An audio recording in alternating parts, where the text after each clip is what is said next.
On February 23, 1942, Philip Johnston walked into the headquarters of Major General Clayton Vogel at Camp Elliott, California, with an audacious proposal. In his briefcase were demonstration plans for what would become America's most secret weapon in the Pacific War, a code the Japanese would never break despite intercepting thousands of messages. As Johnston spoke to the skeptical Marine Corps officers, across the Pacific Ocean, Japanese cryptographers were celebrating yet another victory. They had just deciphered another American military code, giving them advance warning of troop movements and battle plans. The problem facing the United States military in early 1942 was desperate. Traditional encryption methods took 30 minutes or more to encode and decode a single three-line message. By the time orders reached their destination, battles had often already been lost. The Japanese, brilliant code breakers who had cracked every American military cipher, were reading American communications almost as fast as American commanders. What Johnston proposed seemed like madness to the assembled officers, using an obscure Native American language as the basis for military communications. But within months, this impossible idea would prove to be one of the most decisive intelligence advantages of World War II. Philip Johnston's story began not in a Marine Corps command center, but in the isolated desert of northern Arizona. Born in Topeka, Kansas in 1892, Johnston was only 4 years old when his father, William Johnston, a Protestant missionary, moved the family to Flagstaff. The elder Johnston had answered a calling to serve the Navajo people, and in 1896 he established a mission 12 miles north of Loop, Arizona, deep in the heart of the Navajo reservation. Young Philip grew up in a world few white Americans ever experienced. He played with Navajo children, learned their customs, and most importantly, became fluent in their language. The Navajo language, or Diné Bizad, as the Navajo people called it, was unlike anything in the Indo-European language family. It had no written form, used tonal inflections where pitch could change meaning entirely, and employed a grammatical structure so complex that linguistic scholars considered it one of the world's most difficult languages to master. By the age of 9, Philip Johnston was already serving as an interpreter between his father and Navajo leaders. In 1901, he accompanied his father and Navajo chiefs to Washington, D.C. to meet President Theodore Roosevelt. The young boy translated as Navajo leaders successfully petitioned for an expansion of their reservation lands. It was an extraordinary experience that cemented Johnston's lifelong bond with the Navajo people. Johnston eventually left the reservation to pursue his education. He served in World War I with the American Expeditionary Force in France, where he may have heard about the Choctaw Telephone Squad, a group of Native American soldiers who had used their tribal language to transmit tactical messages during the Meuse-Argonne offensive. The Germans, who had been intercepting and translating American communications, were completely baffled by the Choctaw language. After the war, Johnston earned a graduate degree in civil engineering from the University of Southern California and took a job with the Los Angeles Water Department. But Johnston never forgot his Navajo upbringing. He maintained close friendships with several Navajo men who had moved to Los Angeles for work. On Sunday morning, December 7, 1941, like millions of Americans, Johnston listened in on shock as news broke of the Japanese attack on Pearl Harbor.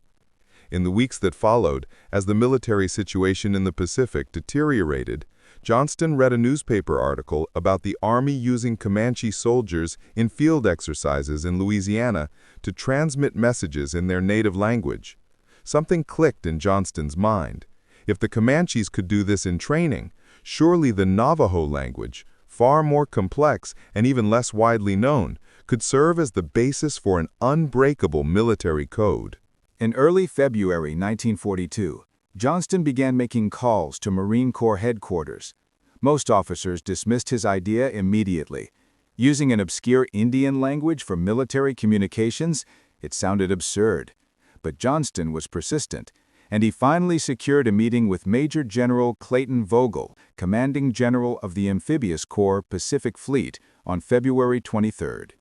Johnston didn't come alone to that crucial meeting. He brought 4 Navajo friends who were working in Los Angeles: Johnny Manuelito, John Benally, Howard Billiman, and a 4th whose name is lost to history. General Vogel and his staff remained skeptical as Johnston explained his proposal. The Navajo language, Johnston argued, possessed unique characteristics that made it perfect for military encryption. Fewer than 30 non-Navajos in the entire world could speak the language with any proficiency, and none of them were Japanese. The language had never been written down in any systematic way, making it impossible to study from texts. And critically, its complex structure and tonal nature made it virtually impossible for non-native speakers to learn. Vogel listened but remained unconvinced. Words alone wouldn't persuade the Marines. Johnston had anticipated this. He asked permission to stage a demonstration under simulated combat conditions. Vogel agreed, curious to see if this wild idea had any merit. What happened next stunned the assembled officers. Johnston gave his 4 Navajo friends a complex 3-line military message in English. They immediately began encoding it into Navajo, transmitted it across the room using field radios, and decoded it back into perfect English, all in just 20 seconds. The Marines watched in disbelief as stopwatches confirmed what seemed impossible. 20 seconds. The encryption machines currently in use required 30 minutes to perform the same task. Even more impressive, the Navajo transmission was nearly instantaneous. There was no time-consuming encryption and decryption process. The message went from English to Navajo to English in the time it took to speak the words. General Vogel immediately grasped the strategic implications. In combat, speed of communication could mean the difference between victory and annihilation. If the Marines could coordinate artillery strikes, troop movements, and tactical maneuvers in real time, while the enemy remained completely in the dark, the advantage would be overwhelming. 6 days later, on March 6, 1942, General Vogel sent a memorandum to the Commandant of the Marine Corps recommending the recruitment of 200 Navajos for a pilot program. Vogel's letter outlined the advantages. The Navajo dialect was completely unintelligible to other tribes. Only 28 Americans outside the Navajo Nation had more than superficial knowledge of the language. And crucially, the Navajo were the only major tribe that had not been infiltrated by German anthropologists and linguists in the years before the war. The German government, anticipating another conflict, had sent teams of 30 anthropologists to study Native American languages, but the sheer number and complexity of indigenous languages had defeated even this organized effort. The Marine Corps approved Vogel's recommendation, but with a condition. They would start with a pilot program of just 30 recruits, not 200. If the idea worked, they would expand the program. In May 1942, 29 young Navajo men, the number became 29 when one recruit dropped out, arrived at the Marine Corps Recruit Depot in San Diego for boot camp. They would become known to history as the first 29, the founding fathers of the Navajo Code Talker program. These young men came from backgrounds that would have seemed impossibly remote to most Americans. They were born and raised on the Navajo Reservation, which in the 1920s and 1930s had few roads, no electricity, and little contact with the outside world. Most had grown up speaking only Navajo in their homes, learning English only when they were forced to attend government or religious boarding schools. These schools were part of a systematic campaign to Americanize Native American children by erasing their indigenous culture and language. Students caught speaking Navajo were beaten, had their mouths washed out with soap, or were locked in closets for hours as punishment. The irony was not lost on these young men. For years, the United States government had punished them for speaking their own language, treating Navajo as something shameful that needed to be stamped out. Now, that same government was asking them to use their language as a weapon of war. As Navajo code talker Keith Little would later recall, they had the real strong disciplinary rule that we don't talk our native language to be converted to Christianity and to take us away from our cultural religions and our beliefs. Another code talker, Teddy Draper, said after the war, "Now my mind went back to the past. First they told me not to speak Navajo, but now they want me to speak Navajo in combat." Despite this bitter history, the young Navajo men volunteered in remarkable numbers. Some were still in high school, many lied about their age or obtained parental permission to enlist early. Their motivations were complex. Some saw it as an opportunity to prove themselves as Americans. Others wanted to protect their homeland and their people. Many simply felt it was their duty. What united them was an unwavering commitment to Mother Earth, Nahastan in Navajo, and to defending the United States, despite how that nation had treated them. The first 29 completed Marine Corps boot camp in June 1942 and were immediately transferred to Camp Elliott near San Diego. There, under the guidance of a Marine Corps cryptographic officer, they faced their most daunting challenge, creating an entirely new code based on their ancient language. They were given basic instruction in encryption principles, letter substitution, word replacement, the importance of avoiding patterns that cryptographers could exploit. But the actual development of the code would be their responsibility, and they only had 8 weeks to complete it. The task before the first 29 seemed overwhelming. The Navajo language had never been designed for modern warfare. There were no words for tank, grenade, aircraft carrier, or machine gun. How could they transmit detailed military communications about equipment and tactics that didn't exist in traditional Navajo vocabulary? The solution they devised was both elegant and ingenious, demonstrating a creativity that would characterize the entire Code Talker program. The young Navajo Marines developed a two-part system. First, they created a phonetic alphabet where each letter of the English alphabet was represented by a Navajo word. For frequently used letters like E, T, A, and O, they eventually developed multiple code words to avoid repetition that might help cryptographers detect patterns. The letter A could be Wolachi, ant, Belasana, apple, or Chenil, X. The letter E could be Ze, elk, Aja, ear, or Ana, eye. This system allowed them to spell out any English word letter by letter using Navajo terms. Second, and more brilliantly, they created code words for common military terms using Navajo words that made logical, poetic sense. Since there was no Navajo word for submarine, they called it Beshlo, iron fish. A destroyer became Kalo, shark. A battleship was Lotso, whale.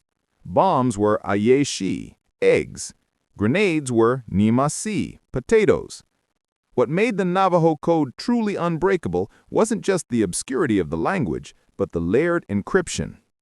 When a code talker transmitted a message, he wasn't simply translating English into Navajo. He was encoding military terms into metaphorical Navajo phrases and spelling out proper names or technical terms using a phonetic alphabet also in Navajo.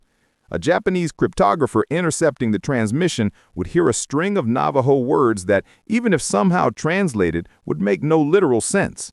Iron fish and chicken hawk meant nothing unless you knew the code. And there was one additional safeguard. The grammatical structure and tonal inflections of Navajo were so complex that even a Navajo speaker without code training couldn't decipher military messages.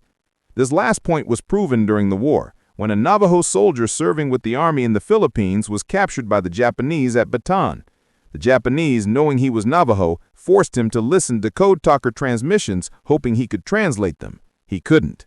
The combination of code terms and rapid military communication baffled him completely.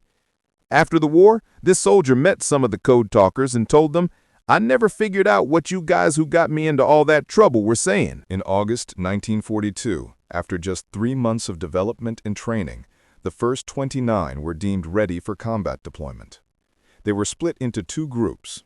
50 code talkers were assigned to the 1st Marine Division, 16 to the 2nd Marine Division, and 3 were retained stateside to train new recruits. The first group arrived at Guadalcanal on September 18, 1942, just 6 weeks after the initial American invasion. The Marines were locked in a desperate struggle for Henderson Field, the island's crucial airstrip. Japanese forces were launching fierce counterattacks, and coordinating Marine defenses required constant, secure communications. The Code Talkers went into action immediately, working in pairs, one operating the portable radio equipment, one encoding and decoding messages. They transmitted orders for artillery strikes, reported enemy positions, coordinated infantry movements, and called in air support. The speed and accuracy were revolutionary. What had taken hours now took seconds. Marine commanders could make tactical decisions and have them executed in real time. The Japanese, intercepting these transmissions, were completely mystified. Their best cryptographers couldn't even identify what language was being spoken, let alone decipher the messages. The Marines quickly learned that the Code Talkers were invaluable, but their work was extraordinarily dangerous. Code Talkers were assigned to battalion, regimental, and division headquarters, positions that were priority targets for Japanese snipers and artillery. Japanese forces had learned to target officers, medics, and especially radio operators who were easily identified by their antenna equipment. Code Talkers had to keep moving as they transmitted, never staying in one position too long. Many served as riflemen when not sending messages, and they participated in the same combat operations as other Marines. They fought at Guadalcanal, Tarawa, Peleliu, Saipan, Guam, Iwo Jima, and Okinawa, every major Marine amphibious assault in the Pacific from 1942 to 1945. The success of the initial deployment led to rapid expansion of the program. General Vogel's original recommendation of 200 Navajos was quickly approved. Philip Johnston, now 50 years old but determined to serve, enlisted as a staff sergeant and spent the remainder of the war training new Code Talker recruits at Camp Elliott. In October 1942, Johnston and Corporal John Benally, one of the 3 Code Talkers kept stateside, traveled throughout the western portion of the Navajo reservation recruiting young men for the program. By the end of the war, approximately 420 Navajo Marines had completed Code Talker training, with another 120 Navajos serving in other Marine Corps capacities. The finest hour of the Navajo Code Talkers came in February 1945 at Iwo Jima, one of the bloodiest battles in Marine Corps history. The volcanic island, just 750 miles from Tokyo, was heavily fortified with 21,000 Japanese troops dug into an elaborate network of caves and tunnels. The Japanese commander had ordered his men to kill 10 Americans for every Japanese death. The battle would last 36 days and claim nearly 7,000 American lives, with another 20,000 wounded. Major Howard Connor, the 5th Marine Division signal officer, had 6 Navajo Code Talkers working under his command. For the first 48 hours of the invasion, these 6 men worked around the clock without rest. They sent and received over 800 messages during those 2 critical days, messages coordinating the movement of thousands of Marines, directing naval gunfire, calling in airstrikes, reporting enemy positions, requesting supplies and reinforcements. Every single message was transmitted and received without error. The speed and accuracy of Code Talker communications allowed Marine commanders to respond to battlefield developments instantaneously, adapting tactics in real time as the chaotic battle unfolded. After the battle, Major Connor made a statement that would become legendary in Marine Corps history. Were it not for the Navajos, the Marines would never have taken Iwo Jima. It was an extraordinary tribute, recognizing that the communication superiority provided by the Code Talkers had been decisive. The Japanese, despite their skill at code breaking, remained completely in the dark about American plans and movements throughout the battle. After the war, Lieutenant General Seizo Arasui, Chief of Intelligence for the Imperial Japanese Army, confirmed what the Americans had suspected. While Japanese cryptographers had successfully broken the codes used by the U.S. Army and Army Air Corps, they never cracked the code used by the Marines. They never broke the Navajo Code. While the Navajo code talkers became the most famous, they were not alone. The use of Native American languages for military communications was actually pioneered during World War I.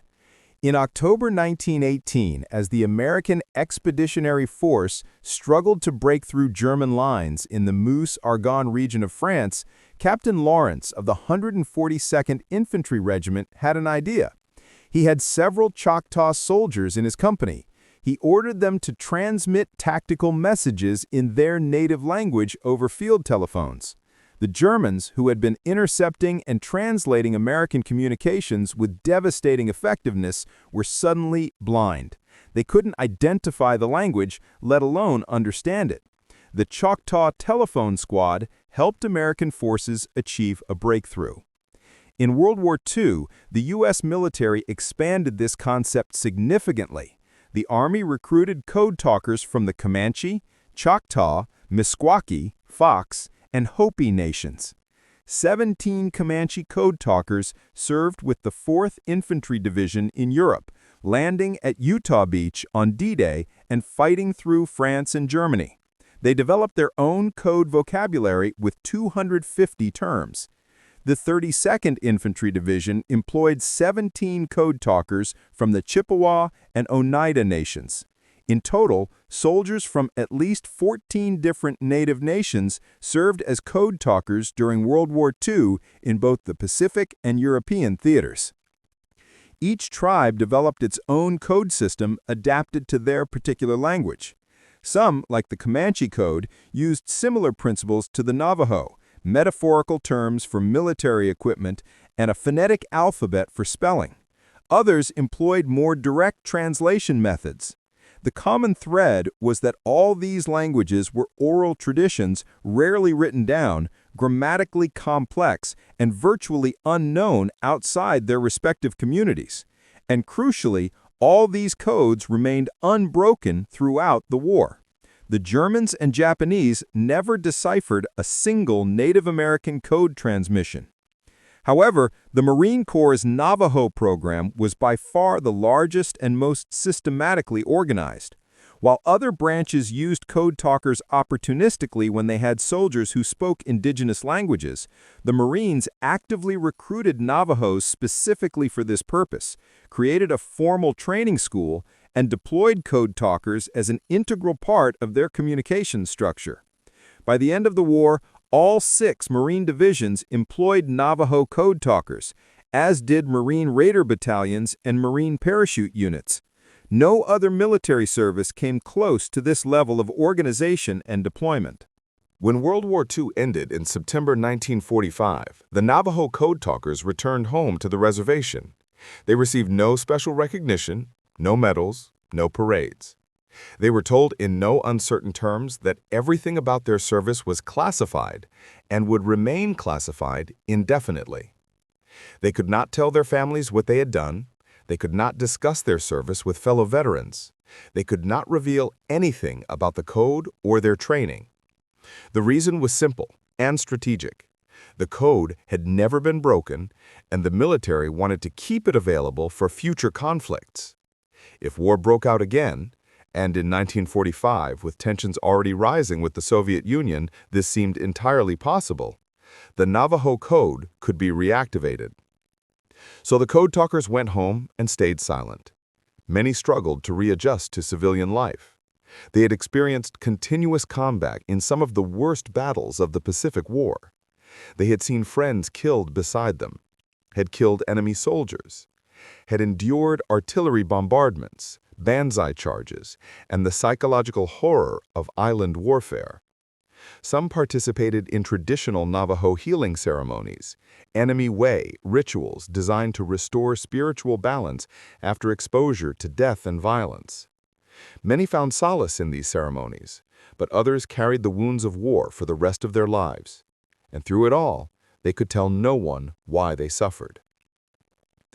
The silence lasted for more than 2 decades. In 1968, the Navajo Code Pauper program was finally declassified. The Vietnam War was at its height.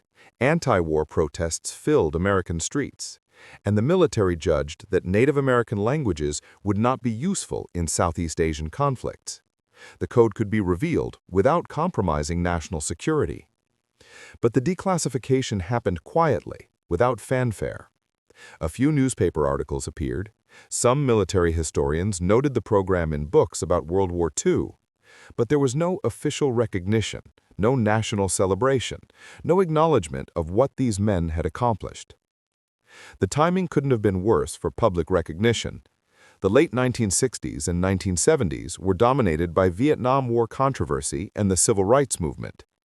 Native American activists were fighting for tribal sovereignty, land rights, and the preservation of indigenous cultures.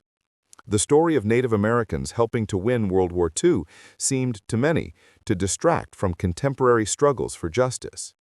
The code talkers themselves, bound by decades of secrecy and cultural humility, didn't seek publicity. As the years passed, many Americans simply never learned that the program had existed. It wasn't until the 1980s that the Navajo Code Talkers began receiving the recognition they deserved. In 1982, President Ronald Reagan issued a Certificate of Recognition to the Code Talkers and declared August 14th National Navajo Code Talkers Day. It was a symbolic gesture, but an important one. Reagan praised the Code Talkers for their patriotism, resourcefulness, and courage, and acknowledged that their contribution had helped shorten the war and save countless American lives. Throughout the 1980s and 1990s, as more Code Talkers shared their stories through oral history projects and interviews, public awareness grew. Books were written, documentaries were filmed. Schools began teaching about the Code Talkers as part of World War II curricula. The Navajo Nation itself celebrated their veterans, and museums on the reservation created exhibits documenting their service. But still, there was no official federal recognition equivalent to the Congressional Medal of Honor or other high military decorations. In 2000, Congress finally acted. Senators Jeff Bingaman and Ben Nighthorse Campbell introduced legislation to award congressional gold medals to the Navajo Code Talkers. The bill, titled Honoring the Navajo Code Talkers Act, passed with bipartisan support and was signed into law by President Bill Clinton. The legislation specified that the original 29 Code Talkers would each receive a Congressional Gold Medal, the highest civilian honor Congress can bestow. All subsequent Code Talkers would receive Congressional Silver Medals. On July 26, 2001, in a ceremony in the Capitol Rotunda, President George W. Bush presented the medals. Only 4 of the original 29 were still alive to receive their gold medals in person: Chester Nez, Lloyd Oliver, Allen Dale June, and John Brown, Jr. The other 25 received their medals posthumously, accepted by family members. President Bush's remarks captured the significance of the moment. In war, using their native language, they relayed secret messages that turned the course of battle. At home, they carried for decades the secret of their own heroism. The recognition continued in subsequent years. In 2013, Congress authorized congressional gold medals for Code Talkers from all tribes, acknowledging that Cherokee, Choctaw, Comanche, Lakota, Meskwaki, Mohawk, Tlingit, and soldiers from 25 other Native nations had also served as Code Talkers during both World Wars. Museums, schools, and military installations were named in their honor. The Navajo Code Talkers Association was established to preserve their history and honor their legacy. Documentary films and books brought their story to wider audiences.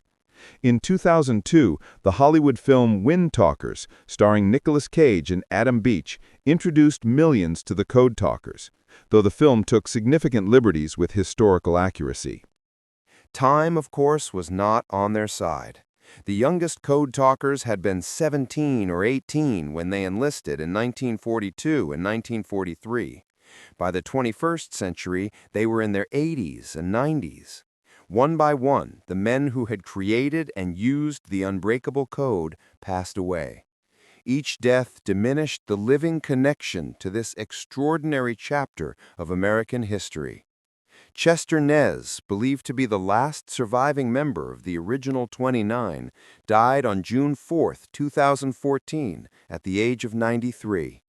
He had finally shared his story in his 2011 memoir, Code Talker, breaking 7 decades of silence to ensure his fellow code talkers would be remembered. In November 2017, President Donald Trump invited surviving code talkers to the White House for a ceremony honoring their service.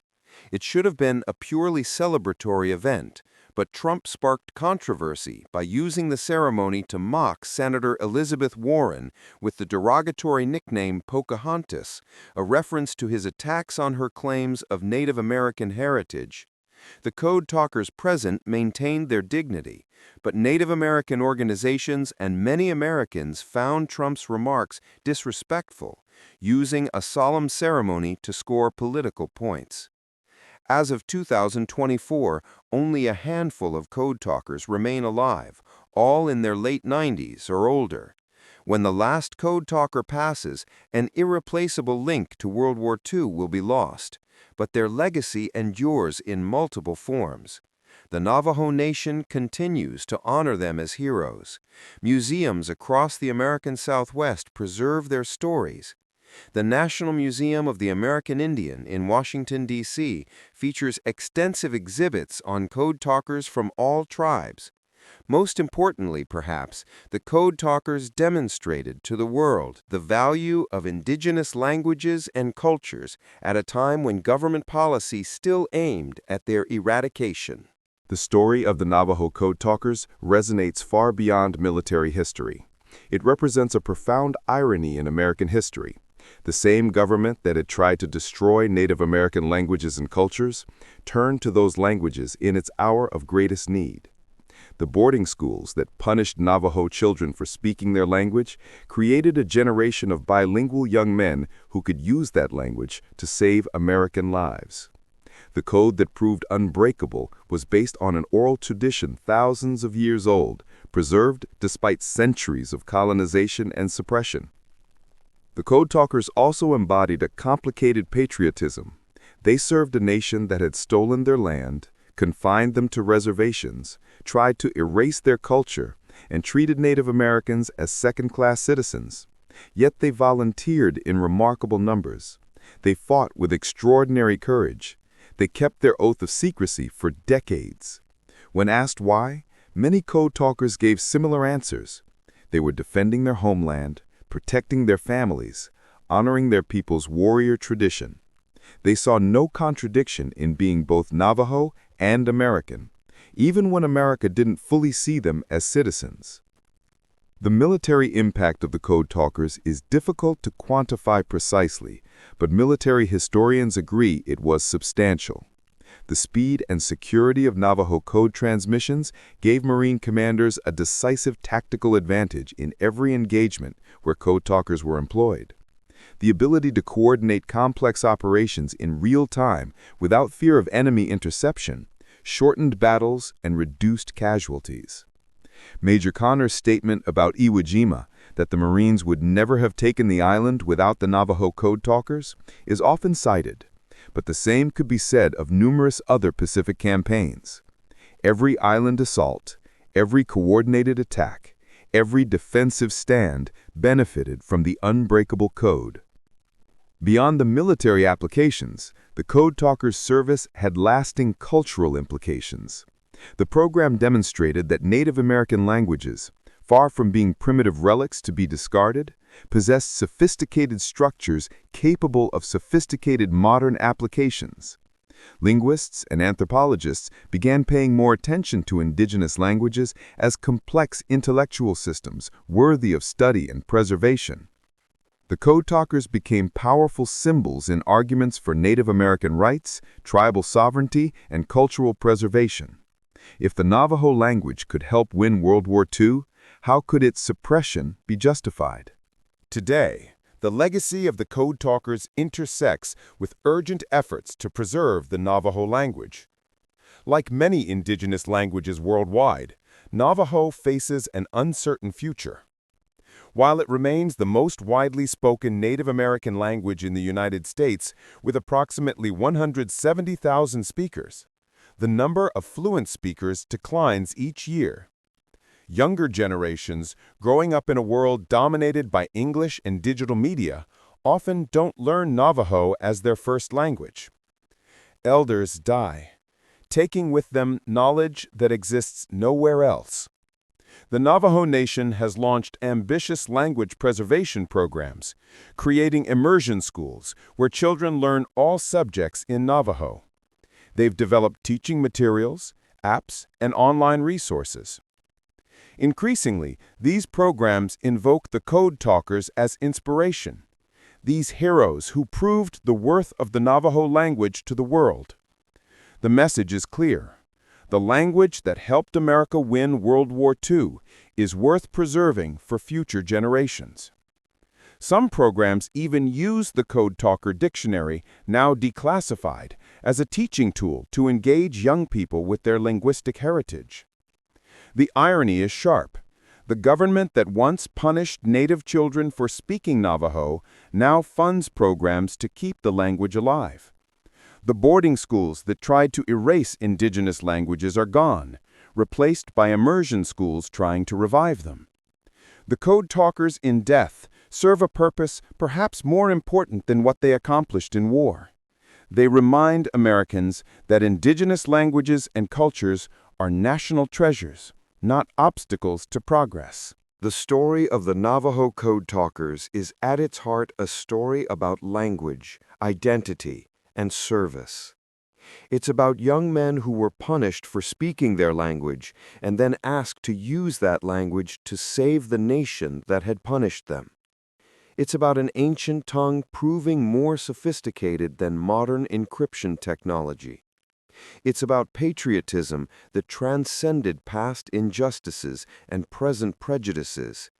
And it's about a code that, unlike every other code used in World War II, was never broken, not even after the war ended and captured Japanese cryptographers were interrogated about their code-breaking efforts. From Philip Johnston's moment of inspiration in early 1942 to the last surviving code talkers of the 21st century, this is a uniquely American story of ingenuity, courage, and cultural resilience. The first 29 young Navajo Marines who created the code in just 8 weeks accomplished something that teams of professional cryptographers thought impossible. The 400 code talkers who served in the Pacific proved that ancient wisdom could triumph over modern technology. And the thousands of code talkers from multiple tribes who served in both world wars demonstrated that Native Americans would defend the United States with their lives, even when the United States had not always defended them. Major Howard Connor's famous quote, "Were it not for the Navajos, the Marines would never have taken Iwo Jima," deserves to be engraved in American memory alongside other great statements of military tribute. But perhaps an equally important quote comes from code talker Carl Gorman, one of the original 29, who said, "We Navajo fought for our land because we loved the sacred mountains and valleys of our home. We fought for our people and our way of life. We fought in the hope that someday our children would walk in beauty and live in peace." That hope, born in the crucible of World War II and carried through decades of silence, represents the true legacy of the code talkers, a legacy that transcends military history to speak to the endurance of indigenous cultures and the meaning of American identity. Today, when you dial a phone number, type a password, or send an encrypted message, you're using descendants of the code-making tradition that the Navajo code talkers employed. Modern cryptography has become exponentially more complex, but it still depends on the remarkable innovations and courage of those who came before.